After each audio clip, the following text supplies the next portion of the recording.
สัญญาณรวมไปถึงทาง Facebook Live ด้วยนะคะติดตามเราทั้ง2 คนได้ค่ะครับประเด็นข่าวที่น่าสนใจในวันนี้นะครับมีหลากหลายเรื่องราวนะครับแน่นอนครับเรื่องของสงกรานต์ที่กำลังจะมาถึงแล้วนะครับปีนี้รู้สึกว่าทำไมมันดูเงียบๆเหงาๆดูเศร้าดูซึมกันเหลือเกินเนื่องจากมีเรื่องของเหตุแผ่นดินไหวนะครับแล้วก็การขึ้นภาษีของสหรัฐอเมริกาโดยโดนัลด์ทรัมป์นะครับแล้วก็มีอีกบางเรื่องเนี่ยที่ทำให้เรื่องของการโปรโมทงานสงกรานต์แล้วก็การท่องเที่ยวอะไรต่างๆเนี่ยดูจะเงียบเหงาซบเซาแต่นั่นก็ไม่แน่จังหวัดลำพูนขับเคลื่อนมาตรการบังคับใช้กฎหมายและระเบียบที่เกี่ยวข้องในการควบคุมการจำหน่ายและใช้บุหรี่ไฟฟ้าในพื้นที่มุ่งสู่การเป็นจังหวัดปลอดบุหรี่ 100% ผู้ใดขายหรือให้บริการบุหรี่ไฟฟ้ามีความผิดตามพรบคุ้มครองผู้บริโภคพุทธศักราช 2562 มีโทษจำคุกไม่เกิน 3 ปีหรือปรับไม่เกิน 600,000 บาทหรือทั้งจำทั้งปรับผู้ใดนำเข้าบุหรี่ไฟฟ้าหรือครอบครองบุหรี่ไฟฟ้ามีความผิดตามพรบศุลกากรพุทธศักราช 2560 มีโทษจำคุก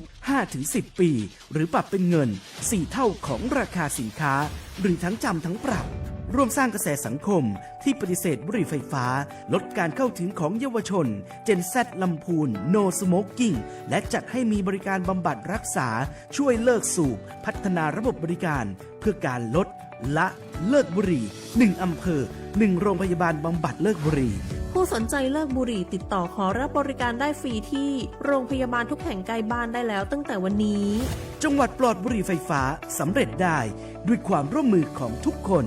นกกระดาษจากทั่วภูมิภาคที่คนไทยทุกคนช่วยกันพับขึ้นมาส่งไปแจกจ่ายให้กับพี่น้องชาวไทยใน3 จังหวัดภาคใต้ย้อนกลับไปเมื่อปี 2547 รัฐบาลในสมัยนั้นมีแนวทางยุติความรุนแรงด้วยการเชิญชวนคนไทยทั่วประเทศพับนกกระดาษกว่า 62 ล้านตัวนำไปโปรยจากเครื่องบินสู่พื้นที่ 3 จังหวัดชายแดนใต้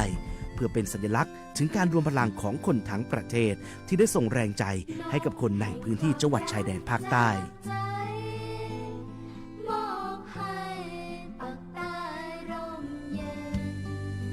นกกระดาษกว่า 62 ล้านตัวที่โปรยมาจากฟากฟ้าในวันนั้นได้นำมาก่อสร้างเป็นอนุสาวรีย์นกสันติภาพที่ชาวจังหวัดนราธิวาสเรียกกันว่าวงเวียนนกผ่านมาแล้วกว่า 20 ปี อนุสาวรีย์นกสันติภาพยังคงตั้งตระหง่านและกลายเป็นสถานที่จุดเช็คอินของนักท่องเที่ยวแม้ว่านกสันติภาพตัวนี้จะไม่สามารถส่งเสียงได้แต่ก็คือสัญลักษณ์แห่งความหวังด้วยหวังว่าวันหนึ่งบ้านเมืองจะกลับมาสงบสุขและมีรอยยิ้มอีกครั้งสันติสุขชายแดนใต้สร้างได้โดยสันติวิธีโครงการสร้างความเข้าใจและประสานความร่วมมือทั้งในและนอกจังหวัดชายแดนภาคใต้สำนักประชาสัมพันธ์เขต 3 กรมประชาสัมพันธ์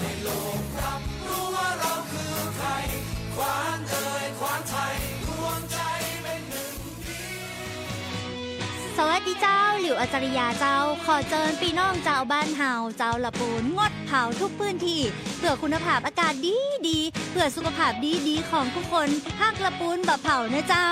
ห่วมแห้งห่วนใจด้วยการงดเผาขยะเผาไรนาและแบบเผาป่าเผาขยะเผาไรนาเผาป่ามีความผิดตามกฎหมายและก่อมลพิษ PM 2.5 เลิกเผาเพื่ออากาศและสุขภาพดีๆของหมู่เฮาทุกคนนะเจ้าสวัสดีเจ้าร่วมใจกันยุบเผาเจ้าละปูนร่วมใจอย่างเนี้ยจะอีกันเลยนะแต่อยากคือไฟไม่ป่านี่ก็เลยนะอย่าเผากันเลยมันผิดกฎหมายอย่าเผากันเลย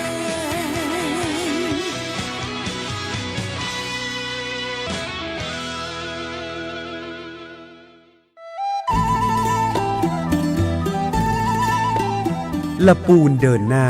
พัฒนายั่งยืนเศรษฐกิจพลิกฟื้นประชาชื่นบานช่วงเวลาต่อจากนี้ไปปักกับรายการอบจ.ละปูนพบประชาชน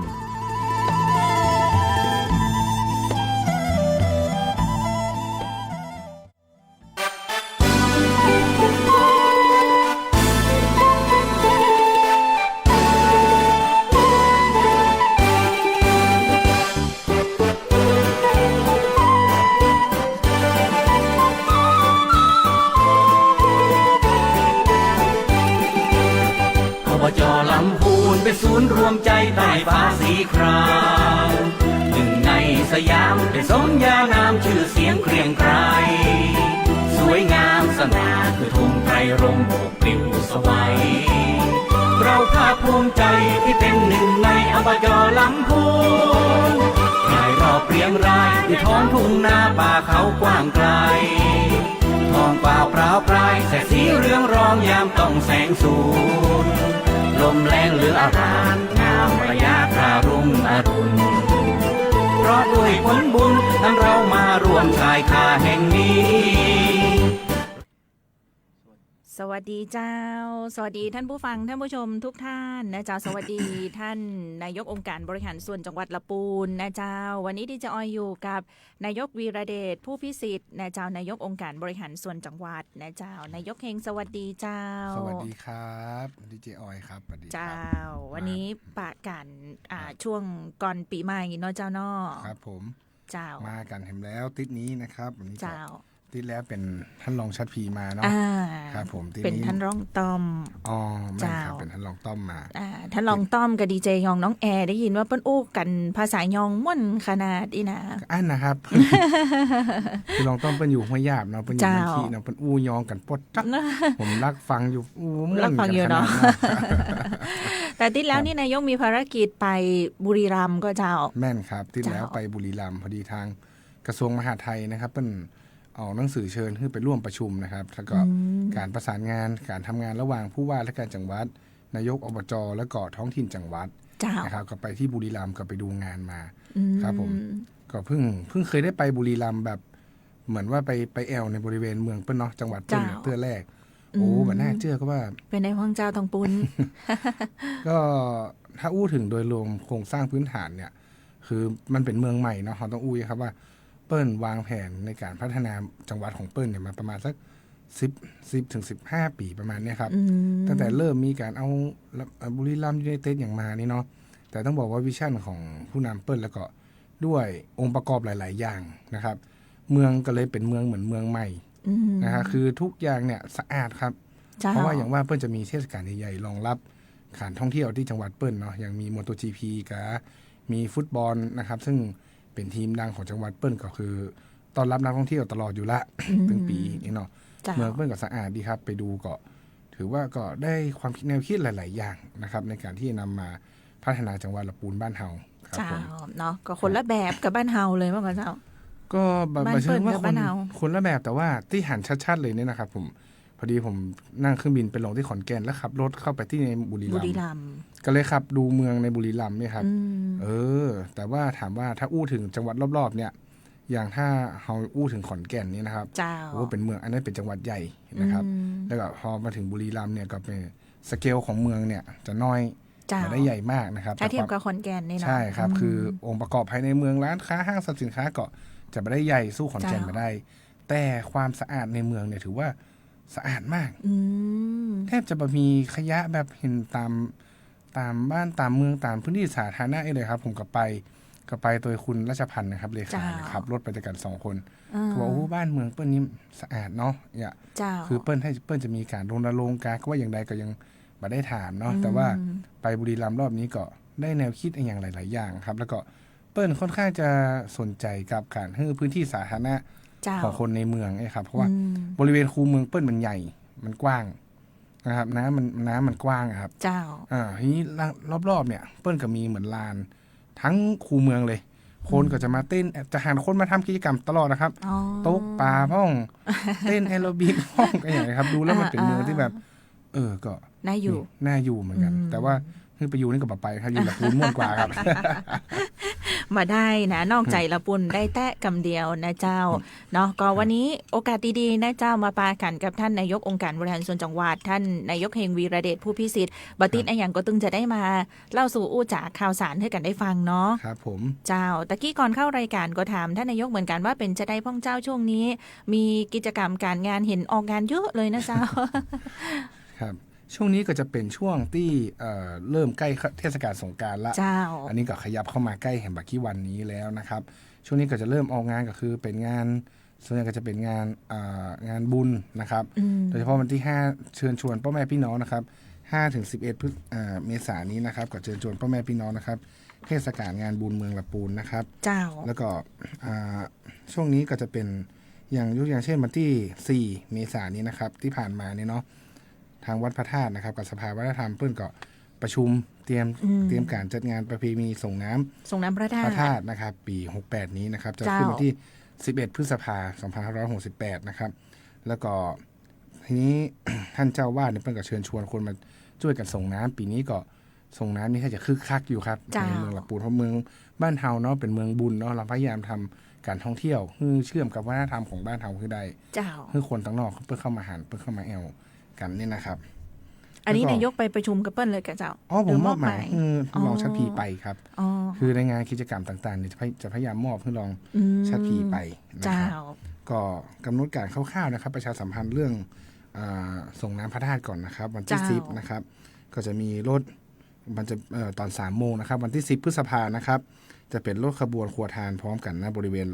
หลังวัดพระธาตุนะครับตามจุดที่กำหนดไว้แล้ววันที่11นี้นะครับเวลา 9 โมงครึ่งนะครับก็ประชาสัมพันธ์นะครับ11 พฤษภานะครับคือพ่อแม่พี่น้องนะครับที่จะใช้สัญจรพื้นที่สัญจรบริเวณนั้นนะครับหลีกเลี่ยงได้ก็หลีกเลี่ยงนะครับจะมีการเคลื่อนขบวนนะครับแห่ครัวทานจากหน้าบ้านคุณสันเนาะร้าน NMN มินิมาร์ทนะครับมาตามถนนอินทยงยศนะครับผ่านหน้าสารกลางจังหวัดลำพูนนะครับหลังเก่าแล้วก็ถึงแยกประตูช้างสีนะครับเลี้ยวขวานะครับถึงวงเวียนนะครับวงเวียนช้างก็เลี้ยวขวาเข้าสู่คูเมืองภายในก็เข้าสู่วัดพระธาตุนะครับงานนี้ก็ให้ขึ้นไปพอขบวนกันนะครับเพราะว่ามีเงินรางวัลตัวนะครับรางวัลชนะเลิศนะครับสูงถึง 45,000 บาทพร้อมถ้วยรางวัลนะครับรางวัลรองชนะเลิศอันดับที่1นะครับก็เป็นเงินสด 40,000 พร้อมถ้วยรางวัลนะครับรองชนะเลิศอันดับที่2เป็นเงินสด 35,000 บาทพร้อมถ้วยรางวัลนะครับในส่วนของรถขบวนนะครับแล้วก็ปีนี้นะครับวัดพระธาตุก็สนับสนุนนะครับขบวนละ 50,000 บาทนะครับแล้วก็มีการประกวดขบวนตัวนะครับขอเชิญชวนประชาสัมพันธ์พ่อแม่พี่น้องนะครับงานส่งน้ำวัดพระธาตุนะครับปีนี้นะครับ8 เปงนะจ๊ะอันนี้ก็จะตรงกับวันที่11 พฤษภาเดือนหน้าจริงๆแล้วต้องวางแผนกันให้ดีเพราะ11 พฤษภาเป็นวันเลือกตั้งท้องถิ่นตัวปีนี้คึกคักนะครับน่าจะคึกคักก่อนะครับวันที่11ซ้ำเป็นวันเลือกตั้งเห็นเนาะวันเลือกตั้งตัวใครจะไปส่งน้ำก่อนใครจะไปเลือกตั้งก่อนก็วางแผนกันให้ดีนะจ๊ะแต่ขอไปเลือกตั้งกันตัวเนาะจ้าเป็นวันเลือกตั้งเราต้องประชาสัมพันธ์เลือกตั้งท้องถิ่นเทศบาลแม่นจ้าปีนี้ก็คึกคักนะครับหลายที่นี่ก็ผมขับรถผ่านมานี่ก็เริ่มหาเสียงคือถึงตัวเก่าในช่วงยุคที่ผ่านมาเนาะตอนเดินหาเสียงตอนรณรงค์หาเสียงหาคะแนนกันนี่นะครับคึกคักนะครับก่อนจะฝากประชาสัมพันธ์พ่อแม่พี่น้องนะครับ11 พฤษภานี้ไปช่วยกันใจสิทธิ์ใจเสียงนะครับเลือกคนดีนะครับบริหารเทศบาลเนี่ยมันจะนักหรืออบจ.คือเป็นหน่วยงานที่ใกล้ชิดกับชาวบ้านที่สุดละอันนี้คือไกลที่สุดเลยหน่วยแรกเลยหน่วยแรกเลยครับก็ขอให้เลือกเอาเป็นว่าเขาอู้กลางๆว่าเลือกคนดีนะครับเขาเปิดกว้างทุกความคิดเห็นนะครับเปิดรับฟังทุกความคิดเห็นเนาะตัวผมเองก็มาอ่านไปก้าวล่วงของแต่ละอปท.นะครับก็เชื่อว่าคนในชุมชนก็ตอนนี้เปิ้ลก็เริ่มตื่นตัวกันละนะครับเพิ่งดูนโยบายนะครับดูคนที่เปิ้ลพร้อมจะทำงานจะขอแชร์ประสบการณ์ครับดีเจอ๋อยหน่อยครับตลอดการทำงานผมประมาณ2 เดือนมานี่นะครับถึงเข้าใจว่าถ้าเป็นนักการเมืองแต่เนี่ยมันต้องปรารนาตนแต่นะครับคือเขาต้องมีเวลาเพราะทุกอย่างมันเป็นงานราชการและเขาต้องมีเวลาให้กับประชาชนตัวนะครับผมเนี่ย ตอนแรกก็ทำใจไว้ว่าถ้าเขาได้เป็นเนี่ยเขาปรารนาตนว่าเขาต้องทำงานเนี่ยเพื่อประชาชนตลอดเวลานะครับแต่พอเข้ามาทำแล้วก็ถึงได้ว่ามันแต่นะคนเป็นนายกบอกว่าจะเป็นนายกเทศนายกอบจนายกไอ้อย่างก็จ้างครับแทบจะไม่มีเวลาครับบางวันนี่ตารางงานนี่คือผมแทบจะไม่มีเวลากินข้าวนะครับแต่ทั้งนี้ทั้งนั้นถึงหูว่าบทบาทและหน้าที่เนี่ยช่วยเหลือชาวบ้านได้แต่เนี่ยถ้าใกล้ชิดได้เร็วที่สุดจะเป็นเทศบาลซึ่งผมให้ความสำคัญนะครับว่าแต่เทศบาลยังไงก็ต้องมาทำงานร่วมกับอบจ.นะครับก็ฝากให้พ่อแม่พี่น้องนะครับที่ฟังรายการแห่งนี้นะครับก่อนท่านจะเข้าคูหาก็เลือกคนดีๆเลือกที่ดูนโยบายนะครับผมก็อยากให้วันก่อนไปบุรีรัมย์ก็ไปอู้กับทางพอดีผมมีโอกาสได้แลกเปลี่ยนกับนายกอบจ.หลายๆจังหวัดเนาะครับก็เจอกันพ่องเปิ้ลก็บอกว่าผมก็ยกตัวอย่างว่ายังในการเลือกตั้งกูเตอร์เนี่ยบอกว่าทุกระดับนะมันจะมีนักการเมืองโอลิมปิก เขาก็งงกันนักการเมืองโอลิมปิกนี่คืออย่างไรอ๋อเปิ้นมาตามเวลาครับ4 ปีเปิ้นก็มาลงเลือกตั้งเตื้อ ผมทุกคนก็หัวเราะจริงจริงจริงจริงนะแต่ถ้าคนที่เปิ้นตั้งมั่นแต่น่ะบางคนเขาหันใจเปิ้นนะเขาชื่นชมเปิ้นนะ4 ปีนะสมมุติเตื้อแล้วเปิ้นอาจจะไม่ได้รับเลือกแต่เปิ้นเดินหาชาวบ้านฟังเสียงชาวบ้านมาตลอดนี่เนาะเขาก็ชื่นชมครับแม้ว่าผลการเลือกตั้งจะเป็นได้ก็คือกำลังใจกันแต่บางคนนี่เป็นนักการเมืองโอลิมปิกเลยคือพอบัดได้เนี่ยผมก็เลยมันก็ตลกดีนะเปิ้นก็อู้กันประมาณนี้เนาะบอกนักการเมืองโอลิมปิกกัน4 ปีมาเตื้อเนาะตามการจัดโอลิมปิกเอาว่ากันไปนะเจ้าที่แน่ๆคือ11พฤษภา8 เป่งตรงกับวันเลือกตั้งครับก่อนเจ้าก็ชวนกันไปเลือกตั้งก่อนนะครับแล้วต่อมาแล้วก็มาส่งน้ำพระธาตุกันเจ้าปีนี้ยิ่งใหญ่แน่นอนนะเจ้าเช่นเดียวกับงานหลายๆงานที่จัดกันไปแล้วอย่างช่วงนี้ก็จะมีงานผ้าเนาะแต่ว่านายกก็ไปเปิดงานนะเจ้าที่ไหนหนองเงือกเนาะเจ้าตะคืนที่บ้านหนองเงือกบ้านหนองเงือกปีที่แล้วเมื่อตะวานี่ไปเปิดที่บ้านหนองเงือกเจ้าปีตะวางานวันนี้นะครับเชิญพ่อแม่พี่น้องเนาะใครที่ยังมามีเสื้อผ้าไปเล่นน้ำนะครับราคาย่อมเยานะครับฟังไปเลยครับบ้านหนองเงือกนะครับที่อำเภอป่าซางนะครับตำบลแม่แรงนะครับฟังไปเลยครับเจ้าเพราะบัดเดียวนี้นะครับเป็นงานสุดท้ายแล้วครับดีเจออยหุ้งกว่าครับว่าไปนั่งอู้กับผู้ใหญ่บ้านว่าที่มาของการจัดงานเนี่ยผ้าฝ้ายดอนหลวงเนี่ยมันจะมี3 งานติดกัน3 งานของตำบลแม่แรงผมก็ถามว่าแล้วกูเตื้อหูได้แต่ว่าจะจัดวันไหนเพราะว่าอบจเนี่ยอุดหนุนทุกงานนะครับเปิ้ลก็พอไปอู้กับป้าหลวงที่อยู่บ้านดอนหลวงนะครับเปิ้ลก็บอกว่าแต่เนี่ยถ้าคิดง่ายๆเป็นปฏิทินที่เปิ้ลตั้งกันเลยว่าศุกร์สุดท้ายของเดือนมีนาจะเป็นงานผ้าบาติกเจ้าศุกร์แรกของเดือนเมษาเปิ้ลจะจัดงานผ้าฝ้ายดอนหลวงเจ้าแล้วก็ขยับมาก็คือวันที่อย่างก็วันที่10นะครับวันที่8ก็วันตะวันที่วันที่9นะครับของผู้ปีก็จะเป็นงานบ้านหนองเงือกคือจะเป็นวัฒนธรรมเลยว่าเปิ้ลจะจัดเนี่ยศุกร์สุดท้ายกับศุกร์แรกจะมี2 งานติดกันนะครับเพราะฉะนั้นผมก็เลยว่าไอ้เรื่องนี้เราต้องประชาสัมพันธ์เพราะว่าเป็นงานใหญ่เนาะงานผ้าแต่มันมี3 งานติดกันเนี่ยแล้วก็ขอเชิญชวนพ่อแม่พี่น้องประชาชนทุกท่านนะครับใครที่ยังมามีเสื้อผ้านะครับแต่งสีอวดลายเนี่ยก็ไปได้ที่บ้านหนองเงือกนะครับที่ตำบลแม่แรงนะครับไปเลยครับที่โรงปักหมุดง่ายๆครับวัดหนองเงือกหน้าวัดท่านหน้าวัดหนองเงือกนะครับเจ้าแต่ว่านี่หันเปิดงานฝนบ่ตก1 เก่าเนาะเจ้าเนาะก็ปล่อยๆครับตกงานนิดหน่อยว่าเจ้าพอดีผมก็ไปเปิดงานพร้อมกับท่านผู้ว่านะท่านวิวัฒน์อินชัยวงศ์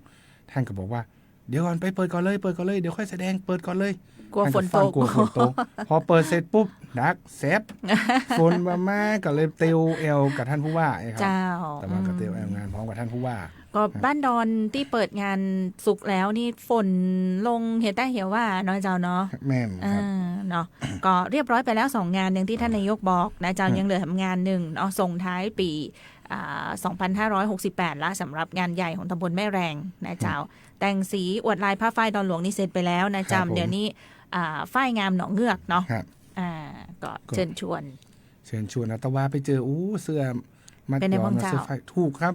ตัว100 ไป200นะครับผมก็เลยแบบอุดหนุนมาหรือยังอุดหนุนมาเรียบร้อยแล้วครับแต่ว่านี่ฝนปีก็บ่ไหวครับเจ้าบ่ไหวอันนี้แสดงว่าเตรียมผ้าเตรียมครัวใส่เล่นน้ำปีใหม่แล้วเนาะแม่นครับเจอกันครับงานสงกรานต์ปีนี้เจ้าแล้วก็สงกรานต์ปีนี้เตรียมการไว้จะได้พ่องโมโหนะเจ้าสำหรับทางองค์การบริหารส่วนจังหวัดนายกเกริ่นไว้ตั้งแต่มาออกรายการได้แล้วว่าม่วนเนอร์ปีนี้นะมีเซอร์ไพรส์นะเจ้าเซอร์ไพรส์ในเซอร์ไพรส์นะหลายๆอย่างสำหรับการจัดงานสงกรานต์ที่ละปูนเฮาปีนี้เจ้าเอาว่าปีลำปูนปีนี้นะครับวันที่เราจะอบจนะครับจัดงานเริ่มชื่องานนะครับควงม่วนแต้ปีใหม่เมืองลำปูนนะครับก็คือเราสืบสานสร้างสรรค์แล้วก็สีสันสงกรานต์ลำปูนนะครับบริเวณลานตรงเชิงสะพานท่าขามนะครับตรงนี้ปีนี้กับวันที่13 เมษายนนะครับก่อนที่จัดกิจกรรมทั้งวันทั้งคืนนะครับและปีนี้มีเดินขบวนเพิ่งกับว่าเป็นขบวนแห่พระนะครับเพื่อประชาชนได้มาส่งน้ำนะครับยาวที่สุดในโลกประมาณนี้นะครับแต่ว่าเช็คพอว่ามีกี่ขบวนหาปีนี้เปิ้ลว่ามีประมาณ 6-70 ขบวนนะเจ้ายาวขนาดปีนี้มี6มาแน่ใจรู้สึกจะ60 กว่านะครับแล้วก็ปีนี้ก็คือเพื่อประชาสัมพันธ์ได้แล้วนะครับปีนี้งานสงกรานต์นะครับงานขบวนแห่ที่ละปูนนะครับจะมีแขกผู้มีเกียรติเนาะเข้ามาร่วมนะครับคือทูต ท่องเที่ยวนะครับที่เปิ้นภาวนาตนว่าเปิ้นจะเป็นทูตท่องเที่ยวให้จังหวัดลำพูนนะครับ เจ้า คุณทีมพิธาจะมาร่วมเดินขบวนตัว กับทางอบจละปูน กับอบจลำพูนนะครับแล้วก็ เจ้า มีคุณเท้งนะครับหัวหน้าเท้งนะครับณัฐพงษ์เรืองปัญญาวุฒิก็จะมาร่วมงานสงกรานต์ที่ลำพูนวันที่13นี้นะครับก็ขอเชิญชวนพ่อแม่พี่น้องประชาชนให้การต้อนรับนะครับแขกบ้านแขกเมืองนะครับเปิ้นมาก็13นี้เดินไปพร้อมขบวนอบจเลยนะครับมาเล่นน้ำพร้อมกับหมู่เห่านะครับเพราะว่าปีแล้วเปิ้นก็มาปีนี้ก็มาแหมนะครับ เจ้า ครับผม ติดใจละปูนละเนาะ ติดใจละปูนแล้วครับ เปิ้ลบอกว่าเปิ้ลมาถึงวันที่13ปุ๊บเนี่ยเปิ้ลดูตารางว่าอาจจะไปวันที่15ต่อนะครับที่ป่าซาง ที่ป่าซางตัว ครับอาจจะไปที่ป่าซางนี่น่าสนใจนะครับดิฉัน เจ้า อ้อยปีนี้เนี่ยนะครับเปิ้ลที่ป่าซางเนี่ยครับเปิ้ลจัดกิจกรรมนะครับสวมเสื้อมัดย้อมนะครับสีนีออนอวดลายนะครับในวันสงกรานต์ที่15ที่นายกไปซื้อเตรียมไว้นะ แม่นครับ นะครับชื่องานว่าป่าซางม่วนล้ำสดใสนีออนนะครับปีนี้เป็นปีที่68นะครับงานวันที่15นะครับเมษายนนะครับถนนที่แถวที่อำเภอว่าการอำเภอป่าซางนะครับตั้งแต่เวลาบ่าย2เป็นต้นไปนะครับกิจกรรมภายในงานก็จะเป็นประกวดขบวนแห่สงกรานต์นะครับประกวดนางสงกรานต์แล้วก็ประกวดลำวงย้อนยุคนะครับแล้วก็มีการแข่งขันกองหลวงตัวนะครับที่ป่าซางวันที่15ก็เป็นวันสุดท้ายของเทศกาลสงกรานต์นะครับใครที่ยังแอลแล้วยังบันหนำใจก็ไปทิ้งท้ายกันได้ที่ เจอกัน ป่า ป่า ซา ซาง ง นะครับ มีวงดนตรีประยุกต์ด้วยนะท่านนายกเจ้า แม่นครับแล้วก็มีอุโมงค์น้ำนะครับการมั่วครัวแรงนะครับที่สำคัญนะครับปีนี้น่าจะเป็นปีแรกของผมเป็นแน่ใจนะขบวนนางฟ้า LGBTQ นะครับขบวนผู้คนที่หลากหลายทางเพศเนาะเชิญไปร่วมชมนะครับเพื่อนได้แสดงออกเนาะเราต้องยอมรับว่าเราอยู่ในสังคมที่เริ่มเปิดรับในความหลากหลายมากขึ้นนะครับแล้วก็มีกิจกรรม Neon Body Paint นะครับแล้วก็เช็คอินที่ประตูเมืองที่นีออนด้วยนะครับปีนี้นะครับเชิญนะครับปีนี้เชิญชวนพ่อแม่พี่น้องแล้วก็ประชาชนที่อยู่บริเวณจังหวัดใกล้เคียงนะครับเชิญมาแอลสงกรานต์ที่ลำพูนปีนี้คือคักแน่นอนครับคือคักแน่นอนเดี๋ยวก่อนถามนายกก่อนว่าเคยไปเล่นสงกรานต์ที่ป่าสังมาแล้วปีที่แล้วไปครับปีที่แล้วไปเนาะก็โหคือคักนะครับปีแล้วนี่คือแต่ว่าจะถ้าแนะนำก็คือไปเจ้าก่อนเพราะรถติดมามีที่จอดรถนะครับซ่อที่จอดรถกันก่อนนะครับแล้วก็พอถึงเวลาก็ค่อยสัก3 โมงที่คนหนัวแล้วครับเตียวกันป้อบัดได้ละครับเต็มถนนหน้าอำเภอเนาะแม่นครับเจ้าเนาะอันนี้คือป่าซางใครบ่เคยไปเนี่ยคือไปสัมผัสเสน่ห์ของอำเภอป่าซางในการจัดงานสงกรานต์เพลงที่ว่าฟังม่วนๆเพลงมนรักป่าซางร่มฟ้าป่าซางนี่นะ ฟังออกวิทยุนี่ว่าม่วนนั่นน่ะไปฟังที่ป่าซางในงานนี้ซ้ำม่วนนะเจ้าบรรยากาศมันได้บรรยากาศมันได้โอ้ยมนรักป่าซางเนาะมนรักป่าซางร่มฟ้าป่าซางนะคือไปฟังเนอะที่งานนี้นะเจ้าส่วนที่ในเขตเทศบาลเมืองละปูนเฮาเนี่ยย้อนมาแห่งกรรมหนึ่งว่าทางอบจละปูนเองก็จะมีการจัดกิจกรรมหลักๆเลยเนี่ยที่ศูนย์บริการท่องเที่ยวตัวเมื่อก่อนเจ้าแม่นครับเป็นงานจะจัดที่บริเวณศูนย์ท่องเที่ยวนะครับอาคารเป็นของว่าอาคารคุณธรรมก็เจ้าแม่นครับตรงบริเวณละเชิงสะพานท่าขามนั้นนะครับก็จะมีถึงอุโมงค์น้ำตัวนะครับแปลงอุโมงค์น้ำตัวใช่ครับมีเวทีดนตรีนะครับมีการมั่วครัวแรงเนาะซุ้มอาหารเยอะแยะมากมายนะครับแล้วก็ปีนี้นะครับลองชัดพีเปิ้ลลงมาดูโปรเจกต์ด้วยตัวเองนะครับเปิ้ลอยากให้ประชาชนเปิ้ลได้ม่วนนะครับขอขึ้นมากันนักนะครับปีนี้เขาตั้งใจทำนะครับลองดูว่าปีนี้การเชื่อมโยงวัฒนธรรมแบบเก่ากับแบบใหม่มาจูนกันได้ตรงไหนอย่างใดนะครับเชิญชวนพ่อแม่พี่น้องนะครับมาร่วมแอลงานที่13นี้นะครับและอย่างไรก็จะไปลืมไปดำหัวผู้เฒ่าผู้แก่กันตัวเนอร์สงกรานต์ปีนี้นะครับชวนพ่อแม่พี่น้องชาวละปูนนะครับที่อยู่ต่างจังหวัดปิกมาแอลบ้านเฮาปีนี้คึกคักแบบแพ้จังหวัดอื่นแน่นอนครับผมเจ้าเนาะมีเซอร์ไพรส์ครับในงานมีเซอร์ไพรส์แน่นอนยังมีเซอร์ไพรส์กว่านี้แหมกาเห็นว่าป้าใหญ่ประกวดเองก็แข่งห่อขนมจอกอีกอ่ะเนาะแล้วก็1,400 แกนเนี่ยนะเห็นท่านรองต้อมมันโปรโมทไว้ว่าจะแป่งขนมจอกอย่างตัวนะเจ้าเนาะอันนี้ก็มันก็จะหนัวจนกันพอดีนะเจ้าเพราะว่าถ้าเขาเริ่มขบวนจากหน้าโรงเรียนจักคำแล้วก็เตลขบวนกันมานะจ๊ะมันจะมาไก่ที่ศูนย์ท่องเที่ยวเนาะแต่ศูนย์ท่องเที่ยวนี่เขาก็จะมีกิจกรรมของทางอบจที่เตรียมไว้คือพ่อแม่พี่น้องประชาชนนักท่องเที่ยวได้ไปเล่นม่วนกันแต่นั้นตัวครับผมเจ้าปีนี้เห็นลองต้อมเปิ้ลกับโปรโมทว่าเปิ้ล จัดกิจกรรมเพื่อความม่วนนี่เยอะมากนะเยอะมากจัดหนักจัดเต็มนี่นะจัดหนักจัดเต็มครับปีนี้เจ้าเนาะเชิญชวนละกันนะเจ้าได้เจอกันแน่นอนนะเจ้าปีใหม่นี้กับทางด้านของนายกอบจแล้วก็ทีมงานของทางอบจละปูนเฮานะเจ้าเนาะมาเนาะต้องมาเนาะนายกชวนแตะชวนว่านะเจ้าก็จะขออนุญาตประชาสัมพันธ์นะครับวันที่งานก่อนวันที่13เนาะงานวันที่12นะครับผมจะไปร่วมงานเทศกาลสงกรานต์ของชาวมอญนะครับบางคนเพิ่นก็อาจจะไม่ได้รู้ว่าที่ละปูนเนี่ยมีชุมชนชาวมอญอยู่นะครับอยู่ที่ตำบลบ้านเรือนอำเภอป่าซางนะครับที่หน้าวัดเกาะกลางนะครับบ้านบ่อขาวนี่นะครับก็จะเป็นงานของแห่หงธงตะขาบนะครับเปิ้ลก็อนุรักษ์วัฒนธรรมของเปิ้ลครับเราลองไปดูวัฒนธรรมของเปิ้ลไปลองจิ้มอาหารมอญดูนะครับขนมมอญผมไปวันนั้นที่เปิ้ลทำบุญเนาะเปิ้ลค่อนข้างจะชาวมอญในวิถีชีวิตชาวมอญแต่เปิ้ลนับถือพุทธศาสนาแบบเปิ้ลท้องว่าได้เคร่งครัดนะครับผมก็จะไปลองไปดูว่าปีนี้นะครับวันที่12นะครับเชิญชวนพ่อแม่พี่น้องนะครับ12กับ13นะครับ13จะเป็นงานทำบุญช่วงเจ้า12เนี่ยจะเป็นงานแมลงนะครับแห่เปิ้ลท้องอย่างแห่หงธงตะขาบนะครับที่ตำบลบ้านเรือนอำเภอป่าซางนะครับครับแล้วก็จะมีขบวนวิถีชีวิตชาวมอญนะครับถึง4หมู่บ้านนะครับมีตึงละปูนตึงเชียงใหม่นะครับชมการแสดงศิลปะวัฒนธรรมนะครับวันที่12นี้นะครับเชิญชวนพ่อแม่พี่น้องนะครับใครอยู่ที่ป่าซางนะครับลองไปร่วมงานกับเปิ้ลนะครับไปศึกษาวัฒนธรรมประเพณีของเปิ้ลแล้วก็ที่วัดกอกลางนะผมก็เพิ่งเคยไปเมื่อบ่เมินเนี่ยครับโอ้มีพิพิธภัณฑ์ของเก่าตัวนะครับแล้วก็เป็นพิพิธภัณฑ์แบบว่าเมืองที่แบบว่าอยู่มาเมินนะเป็นพันกว่าปีนะครับแล้วก็เปิ้ลก็บอกว่าเป็นหลักฐานที่ว่าเป็นบ้านเจ้าแม่อยู่ที่หั่นตามตำนานตามประวัติศาสตร์ก็ว่ากันไปนะครับลองเข้าไปดูเข้าไปก็จะเป็นเหมือนเป็นของเนินเศรษฐีอินตาเนินเศรษฐีอินตานะครับผมก็ประทับใจว่าเฮ้ยมันมีสถานที่ที่แบบมีแบบนี้อยู่ใกล้ๆแล้วมันสร้างมาได้นะครับของเนี้ยมันมาแล้วมันแบบมันขลังเนาะลองไปดูกันนะครับเชิญชวนพ่อแม่พี่น้องนะครับวันที่12นี้ก่อนนะครับไปร่วมกันแห่หงธงตะขาบกันนะครับชุมชนชาวมอญหนึ่งเดียวในละปูนเฮานะจ๊ะเนาะก็เรียนเชิญได้ละกันที่วัดเกาะกลางนะจ๊ะบ้านบ่อขาวตำบลบ้านเรือนอำเภอป่าซางจังหวัดละปูนนะจ๊ะอันนี้นายกไปร่วมงานตัว12 ถึง 13 เมษายนนะเจ้าเนาะอีกหนึ่งพิกัดการจัดงานนะเจ้าเนาะก็ประชาสัมพันธ์นะเจ้าอาจจะค่อยพ่องบ่ค่อยพ่องจุดไหนจุดใดที่ว่านอกเหนือจากที่เราบ่ได้เอ่ยไปเนี่ยก็คอมเมนต์เข้ามาได้นะเจ้าว่าจะมีการจัดงานที่หั่นที่นี่ที่ไหนต่างได้ก็ร่วมกันประชาสัมพันธ์เชิญชวนให้นักท่องเที่ยวเปิ้นมาแอวละปูนเฮานะเจ้าปีนี้ละปูนคึกคักครับมีโดยเฉพาะแห่ไม้กำนี่แทบจะทุกตำบลเลยนะครับอย่างวันที่16นี้ผมก็จะไปแอลนะครับงานแห่ไม้กำที่วัดบ้านแจ่มที่ตำบลมะเขือแจ้นะครับจะไปร่วมงานประเพณีแห่ไม้กำวันที่16นี้นะครับที่วัดบ้านแจ่มก็จะชวนทีมงานไปนะครับเพราะว่าเราเข้าไปพอประเพณีบอกว่าจะเล็กๆระดับหมู่บ้านเนาะแต่เราเข้าไปพอไปให้ความอบอุ่นให้ความแบบใส่ใจกับเปิ้ลนะครับเราขอไปดูนะครับจะไปแอลเหมือนกันนะครับเพราะฮับปากกับชาวบ้านเวลาว่าจะไปแอลเนอจะไปร่วมทำบุญโดยวันที่16นี้นะครับโอ้ยถ้ายังไงก็ต้องฝากสวทนะครับ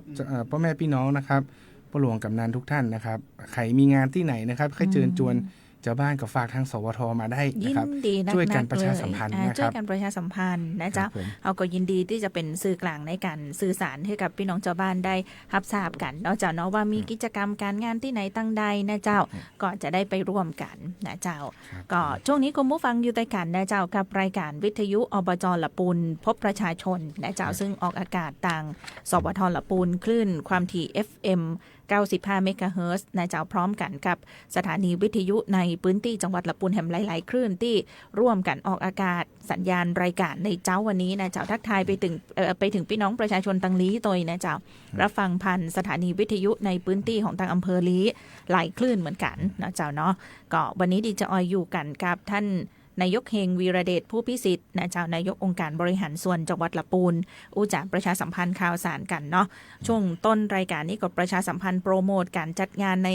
จุดต่างๆของละปูนเฮานะเจ้าแต่จริงๆแล้วก็อู้กันท่านนายกเฮงก่อนเข้ารายการมาเหมือนกันว่าท่านนายกเจ้าเป็นจะได้พ่องการขับเคลื่อนนโยบายต่างๆนายกบอกมาเป็นนายกอบจได้ 2 เดือนเนาะข้าวปอมได้กิน ผอมแล้วกันน้ำหนักลงก็จะก็ไม่ได้ลงอะไรขนาดนั้นหรอกครับแต่ว่าช่วงนี้ในส่วนอบจเนี่ยบางคนก็จะถามว่านายกพอได้ปิดแล้วหายไปไหนส่วนใหญ่นั่งทำงานอยู่อบจครับเพราะว่างานเอกสารช่วงนี้ก็ค่อนข้างหนักแล้วก็พยายามจะเคลียร์หรือว่ากำลังดูโครงการของปี68ที่ตั้งค้างไว้นะครับว่าโครงการไหนจำเป็นแต่ครับโครงการไหนบัดจำเป็นเนาะเราก็ต้องยอมรับว่านโยบายหรือวิชั่นของผู้บริหารเนี่ยชุดนี้ก็คือคนละอย่างกัน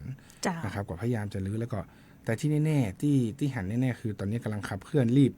ผลักดันสนามกีฬานะครับให้มันเซ็ตให้มันเป็นนี่ให้ได้กับพยายามจะผลักดันให้มันภายใน1 ปีนะครับก็มีการประสานงานกับทางสำนักช่างนะครับแล้วก็ทางผู้รับเหมากับพยายามพ้องมาคุยกันตลอดว่ามันติดปัญหาตรงไหนมันเกิดอย่างใดนะครับช่วงนี้สนามกีฬาพ่อแม่พี่น้องก็ให้ความร่วมมือดีนะครับล่าสุดกับเพิ่งไปฟังนโยบายของสนามกีฬามาว่าทุกคนกับ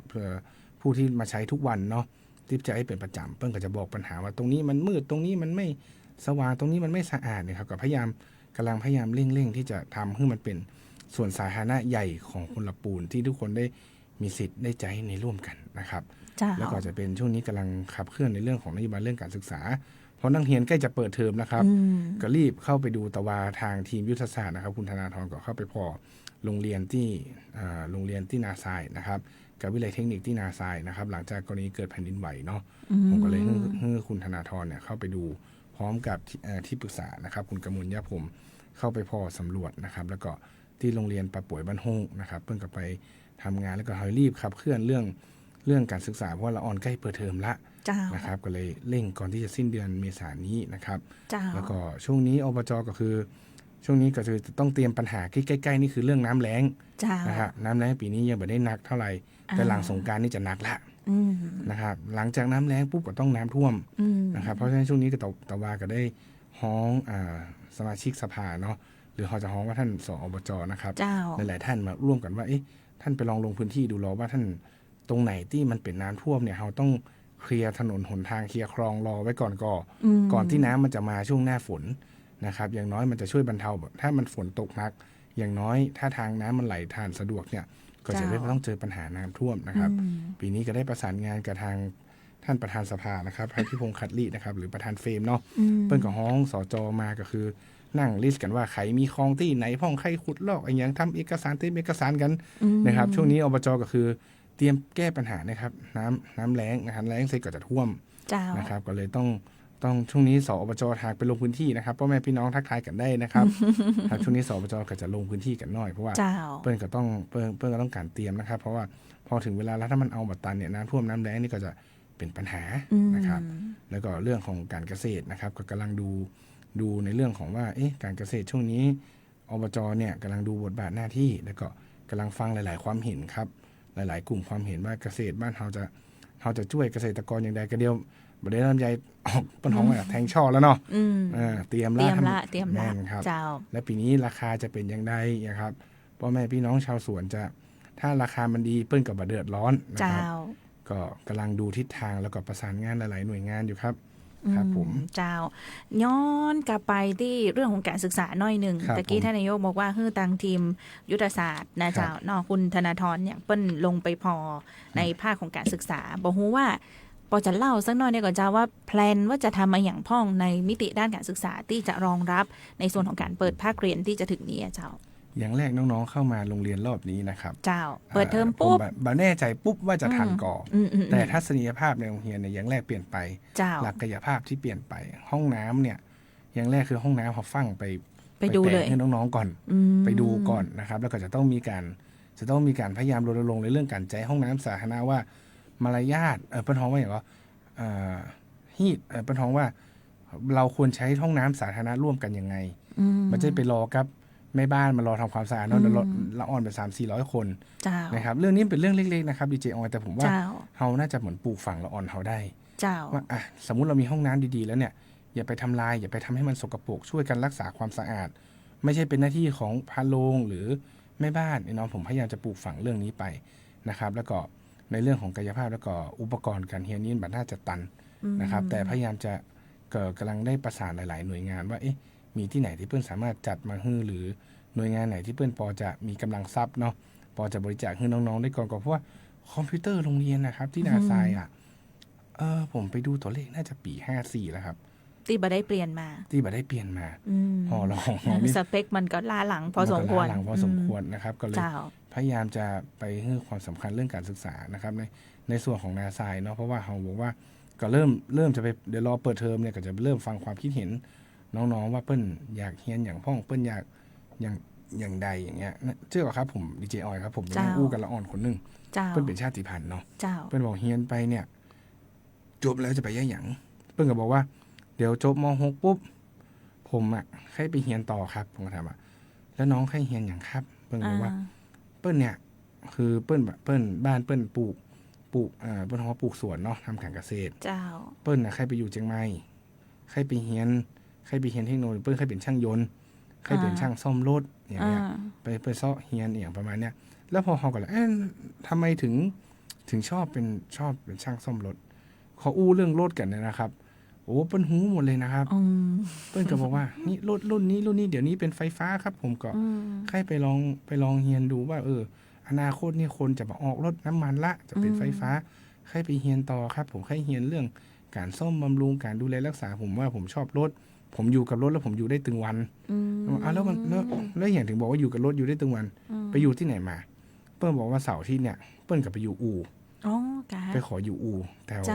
ที่แถวบ้านนะครับแถวบ้านแล้วเปิ้ลก็ดูว่าวันนี้มีเคสอย่างมีใครซ่อมอย่างงานเล็กๆน้อยๆอย่างที่เปิ้ลช่วยได้ก็ไปขอช่วยงานเจ้าของอู่ก็ใจดีนะครับ200เป็นก้าขนมเนี่ยครับเปิ้ลก็มาช่วยงานเนี่ยผมบอกคนเฮาเนี่ยเลือกเกินไปได้เนาะแต่เปิ้ลเลือกที่จะประกอบอาชีพได้ผมก็บอกฟังแล้วก็ยิ้มบอกเขาก็บอกท่านนายกถ้า นายกทำช็อปให้ผมนะให้ผมแกะรถได้ทั้งคันนะผมอยากเรียนเดี๋ยวนายกดูให้ แล้วก็เด็กที่นั่นก็จะคือเปิ้ลอยู่กับภาคเกษตรมาตลอดเนาะแล้วเปิ้ลกับใครเหมือนว่าอยากอัพชีวิตตัวเองขึ้นมาบอกก็ตั้งใจเฮียนเนอร์วันหนึ่งฟังกำอ้ายไว้เนี่ยการศึกษาเนี่ยจะทำให้สู่เขาเนี่ยหนีจากความยากจนได้ง่ายที่สุด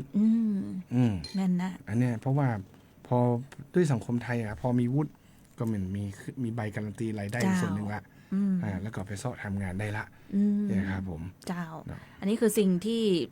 คาดการว่าเดี๋ยวก็ต้องฟังความคิดเห็นของน้องๆนักเรียนทางคุณครูอย่างตัวว่าเปิ้ลใครมีหลักสูตรเฉพาะด้านวิชาอย่างที่จะเอามาเติมเต็มเนาะแต่สิ่งที่จะทำอันดับแรกๆของการศึกษาเนี่ยนอกจากเราจะให้ความสำคัญกับละออนเราให้ความสำคัญกับครูผู้สอนตัวเพราะล่าสุดพยายามจะวางออกแบบโครงสร้างการบริหารให้มันลดงานเอกสารนะครับคืนครูเพื่อกับนักเรียนเนี่ยอะไรที่มันลดได้ก็จะฟังลดนะครับเพราะว่าเราคือครูเปิ้ลเป็นครูแต่เนาะมีหน้าที่สอนมีหน้าที่อยู่กับเด็กให้เต็มที่นะครับส่วนงานธุรการงานอย่างเงี้ยก็ควรจะมีเจ้าหน้าที่ที่เป็นในส่วนตรงนี้แยกต่างหากนะครับซึ่งตรงนี้เราพยายามจะเปิ้ลฮ้องว่าอย่างไรพยายามจะปฏิวัติเนาะการบริหารโรงเรียนเนี่ยให้มันเป็นภายใน4 ปีเนี้ยอย่างน้อยต้องเป็นโรงเรียนที่ดีที่สุดในประเทศไทยต้องรีบทำต้องตั้งเป้าหมายครับถึงจะอยู่พื้นที่ห่างไกลเฮาบ่เลือกเฮาแบบสามารถกำหนดผู้เรียนได้แต่คนที่มาเรียนกับเฮาถือว่าเป็นโอกาสที่ดีที่เฮาจะได้สร้างโอกาสให้ชีวิตเปิ้ลแนวคิดการบริหารโรงเรียนต้องคิดจะก่อนนะครับว่าเฮาต้องการสร้างอนาคตให้กับคนที่มาเรียนนี้เลยแม่นครับตั้งเป้าชัดเจนเลยนะครับแล้วเฮาก็ให้ความสำคัญไม่ว่าจะเป็นเรื่องกายภาพเรื่องคุณภาพนะครับกายภาพก็คือตึกรามบ้านช่องที่เราฮับโอนมาก็เก่าแล้วเนาะก็ในปรับปรุงได้กับปรับปรุงในงบประมาณที่เหมาะสมนะครับนะฮะแล้วก็เรื่องคุณภาพในการศึกษาของละอ่อนที่เราก็ต้องมีตัวชี้วัดเห็นกันว่าเราพัฒนาไปแล้วเราใส่งบประมาณไปแล้วละอ่อนมีผลประกอบการเรียนดีขึ้นขนาดไหนวัดผลขึ้นมาแล้วเป็นอย่างไรนะครับตัวชี้วัดด้านการศึกษาก็ต้องวัดทั้งครูทั้งนักเรียนเลยนะเจ้าเนาะว่าในการขับเคลื่อนตามเป้าหมายที่เราวางไว้เนี่ยประสิทธิภาพมันอยู่ที่ประมาณไหนนะเจ้าเนาะนี่คือสิ่งที่อยากจะทำนะเจ้าในส่วนของภาคของการศึกษานะเจ้าแล้วก็ในส่วนอื่นๆแล้วเจ้าอย่างเช่นโรงพยาบาลส่งเสริมสุขภาพประจำตำบลเป็นอะไรพ่อเจ้า2 เดือนที่ผ่านมาได้เข้าไปดูแล้วก็ ได้ไปดูในบางพื้นที่นะครับได้เจอกับเจ้าหน้าที่ตอนที่เจ้าที่รพสตที่มาอบรมสมาร์ทเฮลท์นะครับต้องบอกว่าดีเจออยครับโจทย์รพสตเป็นโจทย์ที่ยากจริงๆคือทำให้ดีแล้วต้องทำให้เป็นระบบผมในทุกวันนี้ก็พยายาม จะมีการประชุมทุกวันอังคารนะครับในเรื่องของสาธารณสุขเนี่ยในของอบจนะครับเขาจะประชุมกันเองภายในว่าเฮ้ยตอนนี้มันเกิดปัญหาอย่างพ่องพรมอ่ะก็จะได้รับเรื่องร้องเรียนมาเยอะเรื่องเจ้าหน้าที่ขาดแคลนนะฮะเรื่องของงบประมาณเรื่องอะไรอย่างนี้ครับเราก็กำลังตอนนี้ต้องบอกตรงๆว่าพยายามแก้ปัญหากันภายในอยู่โดยก็ท่านปลัดนะครับก็พยายามปรึกษากันว่าทำยังไงเราจะออกแบบโครงสร้างไหนนะครับที่มันสามารถเป็นโมเดลที่จังหวัดอื่นเขาจะได้มาดูงานระหว่างการที่รพสต.โอนย้ายเข้าอปท.เนี่ยแล้วมันมีการบริการประชาชนที่ดีตอนนี้ก็พยายามดูเรื่องการขาดตกบกพร่องอุปกรณ์ก็ตั้งเป้าไว้ครับดีเจออยว่าหลังสงกรานต์เนี่ยจะไปรพสต.ทุกที่ให้ครบไปทุกที่ไปสถานที่จริงเลยไปดูว่ามันเป็นยังไงอะไรยังไงเนี่ยนะครับก็คือจะพยายามวนๆไปว่าไอ้กล่องยาอบจ.ที่เขาส่งฮื้อไปน่ะเปิ้นใจได้แต่ก่อเปิ้นทำได้จริงก่อเนี่ยครับอย่างที่ยังขาดเหลือหรือว่าอย่างที่จะซัพพอร์ตกันได้เนาะเพราะว่าแต่ละรพสต.เนี่ยคนมาใช้บริการในพื้นที่ก็บ่เหมือนกันเจ้าครับก็เลยบอกว่าเดี๋ยวหลังสงกรานต์นี่ตัวผมเองก็จะเริ่มทยอยเดินทางไปพบกับผู้ปฏิบัติงานในรพสต.ทุกที่นะครับแล้วก็จะพยายามแบบก็คือเราพยายามจะฟังจากข้างหน้าขึ้นมานะครับดูพื้นที่จริงว่ามันเป็นอย่างไรนะครับรพสต.เพราะว่าบางที่ก็บอกว่าบางที่จำเป็นต้องทำเทเลเมตก็ต้องทำให้เปิ้ลนะครับบางที่ขาดเหลือเพราะรพสต.มาแต่ละที่ก็คือขาดเหลืออุปกรณ์แต่ละอย่างบ่เหมือนกันครับก็อย่างที่บอกว่าบางที่เนี่ยมาเฉพาะหน่วยแต่คนนิดแทบบ่มาตัวเลยอย่างเงี้ยนะบ่มาเลยครับบางที่นี่มาแต่ตึกนะมาแต่ตึกแต่คนบ่มาเลยเจ้าบอกว่ากันแต่บางที่เปิ้นก็อุทิศตนนะครับบางคนเปิ้นก็บ่ได้ย้ายมาอยู่สังกัดอบจ.เปิ้นอยู่สสจ.เนี่ยเปิ้นก็ยังอุทิศตนมาช่วยดูแลชาวบ้านอยู่นะครับก็ยังพยายามจะจีบให้เปิ้นปิกมาอยู่รพสต.แต่ว่าเปิ้นก็บอกว่าโอ้ยอบจ.จ้างหมอไม่ไหวหรอกอะไรอย่างเงี้ยนายกลองไปดูเรื่องงบประมาณนะไปจัดสรรเรื่องงบประมาณดูอีกทีนะประมาณนี้ครับช่วงนี้ก็เลยช่วงนี้ส่วนใหญ่จะเป็นเหมือนกำลังเปิ้นฮ้องว่ากำลังตั้งไข่ในหลายๆนโยบายว่าอันไหนเราทำได้เร็วที่สุดเรารีบทำนะครับซึ่งการทำงานของทีมงานของผมนะครับทีมงานอบจ.บอกว่าจะเป็นรองว่าจะเราพยายามพูดกันว่าเราจะไปใช้100 แก้วในการวางแผนนโยบายเขาใช้สถิติแล้วก็ดูพื้นที่จริงเลยอันนี้จะเป็นแบบเพื่อนข้าราชการหลายๆคนถามว่านายกไปเองเลยเหรอบอกก็ไปเองก็เอาทั้งรายงานแล้วก็จะไปเองไปดูว่ารายงานขึ้นมามันจริงไหมมันตรงกับสภาพเป็นจริงไหมนะครับอันนี้ก็คือเราพยายามทำรูปแบบท้องถิ่นรูปแบบใหม่เนาะคือเขาบอกมันจะเหนื่อยนะบอกก็เหนื่อยไปเป็นอย่างเปิ้นฮ้องเฮามาเหนื่อยเปิ้นเลือกขึ้นเฮามาเหนื่อยเปิ้นบ่ได้เลือกขึ้นเฮามาสบายเนาะครับเจ้าพร้อมมาทำงานเพื่อพี่น้องชาวบ้านอยู่แล้วนะจ๊ะก็เต็มที่เนาะเจ้าท่านนายกกับทีมงานก็ทำงานกันเต็มที่ก็หันในระยะที่ผ่านมากับอย่างที่ท่านนายกบอกไปว่าแต่ละคนก็ระดมนะเจ้าสรรพกำลังระดมความตั้งอกตั้งใจกันเต็มที่ในการที่จะมาดูแลพี่น้องประชาชนเฮาครับสำหรับพ่อแม่พี่น้องประชาชนนะครับใครมีปัญหาหรือเรื่องร้องเรียนนะครับไปที่เพจFacebook อบจ.ลำพูนได้เลยนะครับมี QR code ที่ท่านสแกนแล้วก็สามารถร้องเรียนปัญหาในพื้นที่นะครับอันไหนที่มันเป็นอำนาจหน้าที่รับผิดชอบเราก็จะพยายามจัดการให้ไวที่สุดอันไหนที่มันเป็นของหน่วยงานอื่นก็จะรีบประสานให้นะครับเราเป็นตึงคนงานเป็นตึงไปรษณีย์เนาะเป็นทุกอย่างให้เธอแล้วเป็นทุกอย่างให้เธอแล้วนะครับเจ้าเนาะประชุมสภาก็รู้สึก2 นัดแล้วนะเจ้าเมื่อก่อน2 นัดแล้วเป็นในห้องเจ้า2 นัดที่ผ่านมานัดที่ผ่านมาก็ไม่ได้มีอย่างที่จะเป็นไม่ได้มีดราม่าเนาะแต่รอบนี้ก็คือจะเป็นเรื่องของการที่ว่าเราต้องชี้แจงกับสภาว่ามีการโอนย้ายงบเพื่อไปสร้างมณฑลพิธีปลูกต้นศรีมหาโพธิ์นะครับซึ่งจังหวัดลำพูนได้รับพระราชทานมาและก็จะทำไปปลูกไว้ที่วัดพระบาทตากผ้านะฮะซึ่งก็เป็นธรรมดาครับบางอย่างก็เป็นสีสันผมก็เชื่อว่าทุกคนก็เห็นด้วยแหละครับในการบริหารงบประมาณเพราะว่าปีนี้ก็คือ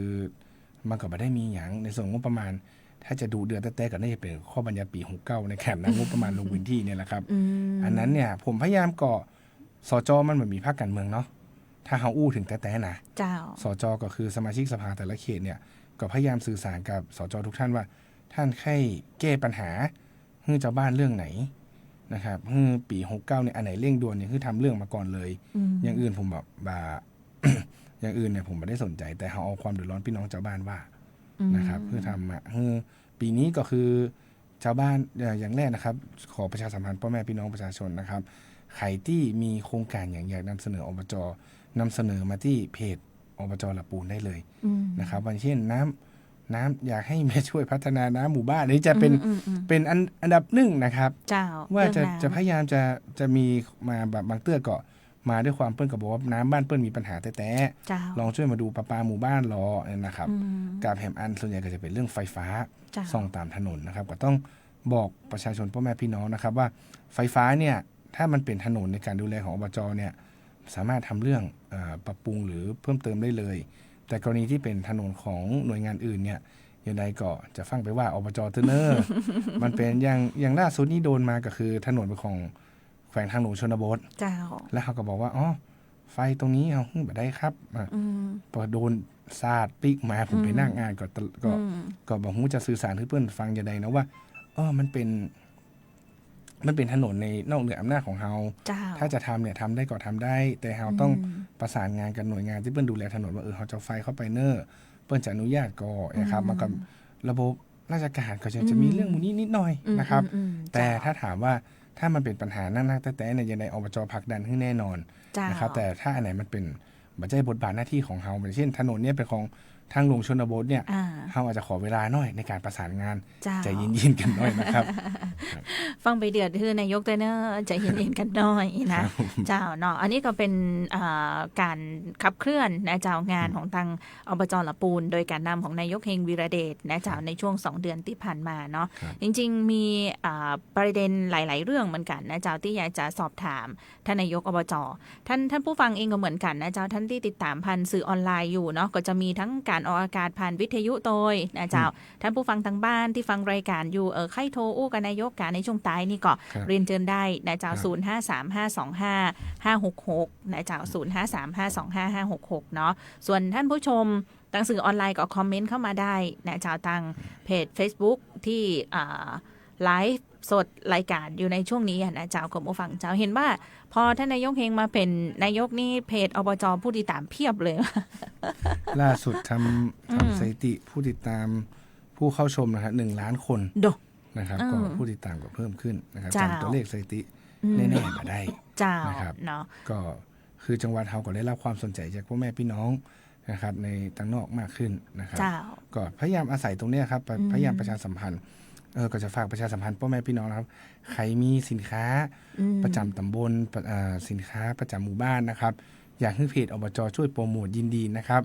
ส่งข้อมูลอินบ็อกซ์เข้ามาเนาะแม่นครับอินบ็อกซ์เข้ามาได้เลยเพจอบจละปูนก็บอกว่าไหนๆก็เฮามีเพจแล้วประเทศว่าเฮาประชาสัมพันธ์ก็เรื่องงานอบจอย่างเดียวพ่อแม่พี่น้องนะครับรัฐวิสาหกิจชุมชนที่ไหนนะครับมีสินค้าอยากให้เฮาช่วยโปรโมทก็ส่งเข้ามาได้นะครับยินดีโปรโมทให้ฟรีไม่มีค่าใช้จ่ายนะครับบ่เรียกเก็บค่าโฆษณานะเจ้าช่วยกันขายของครับช่วงนี้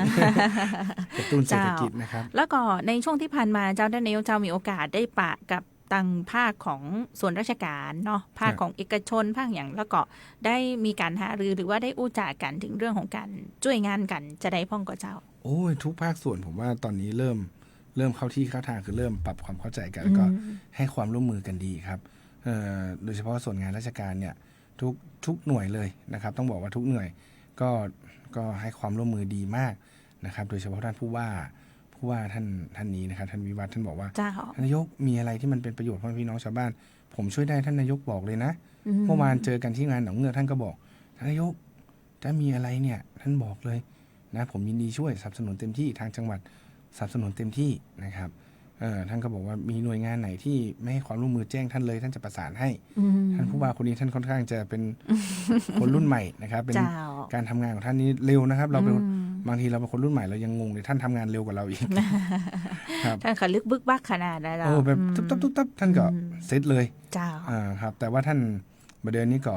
ถ้าถามมาภาคเอกชนเราก็ได้ประสานกับ YEC ประสานกับสภาอูฐนะครับส่วนใหญ่ก็จะได้รับเรื่องการประสานว่าอยากให้อบจทำอะไรที่เอื้อประโยชน์กับผู้ประกอบการในจังหวัด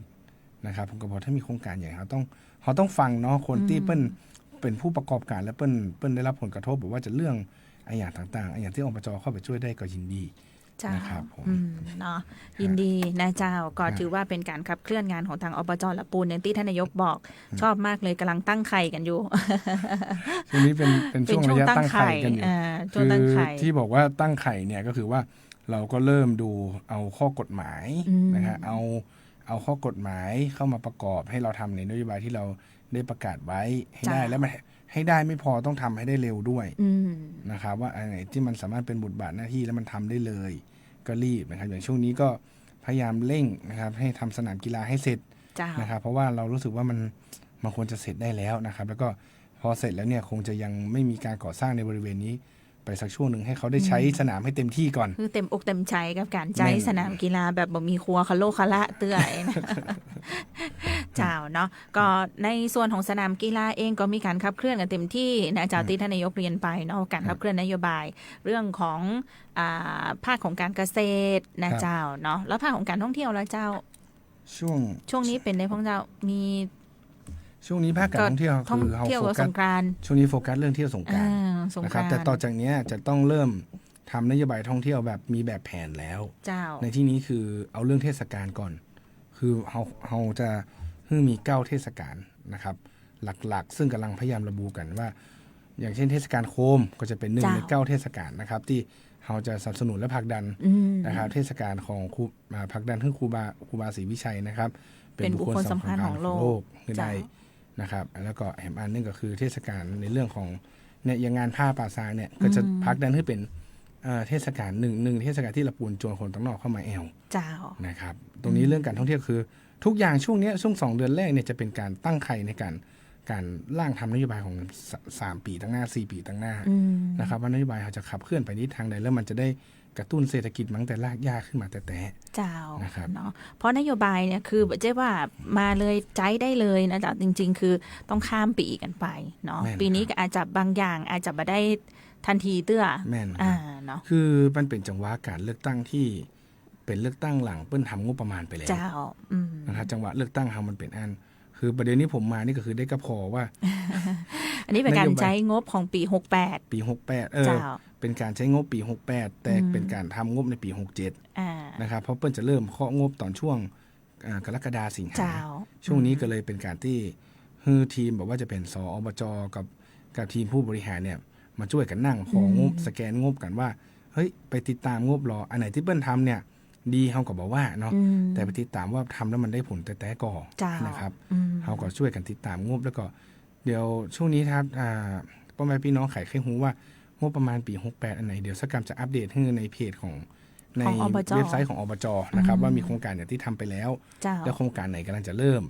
อย่างวันใดจะเริ่มอัปเดตโครงการพวกนี้เข้าไปในเว็บไซต์อบจนะครับพ่อแม่พี่น้องก็จะได้ดูง่ายๆคือพยายามจะทำให้มันเป็นแผนที่เลยหมู่บ้านนี้ตำบลนี้มีโครงการไหนลงกออย่างประมาณเนี้ยถ้าไผ่จิ้มเข้าไปในบ้านตัวเก่าก็จะหู้เลยว่าบริเวณรอบๆเนี่ยมีการก่อสร้างถนนกอมีการติดตั้งกอเพื่อให้ประชาชนได้ไปร่วมกันตรวจสอบครับเจ้าเนาะอันนี้ก็จะชัดเจนขึ้นว่าอ๋อนี่อบจก็กำลังทำเนี่ยครับดีเจอคือสิ่งที่เราพยายามทำคือพยายามทำให้ประชาชนเนี่ยเปิ้ลได้ใกล้ชิดกับการบริหารบ้านเมืองเจ้า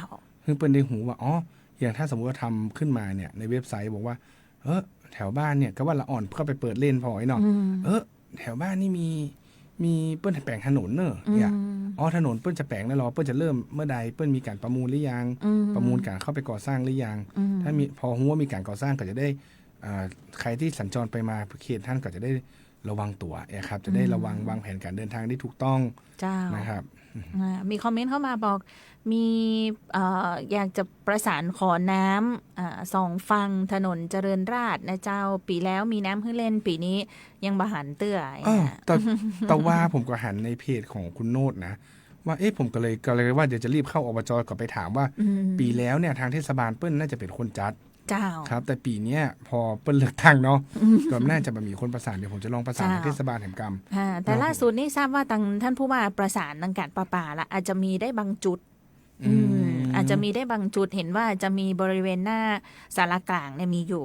เจ้าเนาะก็เดี๋ยวการประปาเพื่อก็จะเข้ามาช่วยดู ครับ สนับสนุนฮื้อนะเจ้าเนาะ ครับครับ แต่ว่าอาจจะไม่ได้ตลอดสายเหมือนกู้เตือ กูเตื้อ ไม่ได้ตลอดสายเหมือนกู้เตือ แต่เป็นยังฝากท่านนายกละกันเผื่อตลอดสายได้เนาะเจ้า ครับ เนาะอ่ะสุดท้ายแล้วเวลาของรายการจะเสี่ยงแล้วเจ้านายกมีอย่างอยากจะฝากถึงพี่น้องชาวบ้านเฮาในช่วงท้ายรายการนี้พ่องนะเจ้าป้าอุ้ยแม่มอนวันนี้ฟังนายกออกวิทยุนี่เพลินเลยเนาะเจ้าเนาะเวลาแป๊บเดียวเองเนี่ย ก็มาเป็นอย่างครับเชิญชวนพ่อแม่พี่น้องมาช่วยกันมาแอลงานสงกรานต์นะครับแล้วก็ขออนุญาตใช้โอกาสนี้นะครับอวยพรพ่อแม่พี่น้องนะครับทุกคนที่อยู่ในเมืองลำพูนนะครับแอลฮื้อม่วนนะครับแล้วก็มีความสุขช่วงปีใหม่เมืองของเรานี้นะครับสุขภาพแข็งแรงนะครับก็เดินทางปลอดภัยทุกท่านนะครับขอบคุณมากนะครับวันนี้ครับ โชคดีปีใหม่นะเจ้า ปีใหม่แล้วมาเจอกันเนอท่านนายกเจ้า ครับ วันนี้ลวดลาไปพร้อมกันกับดีเจออยเลยละกันนะเจ้านายกเฮงวีระเดชผู้พิสิทธิ์นายกอบจละปูนกับดีเจออยและทีมงานนะเจ้าปากันใหม่ยินดีนักๆสวัสดีเจ้า สวัสดีครับ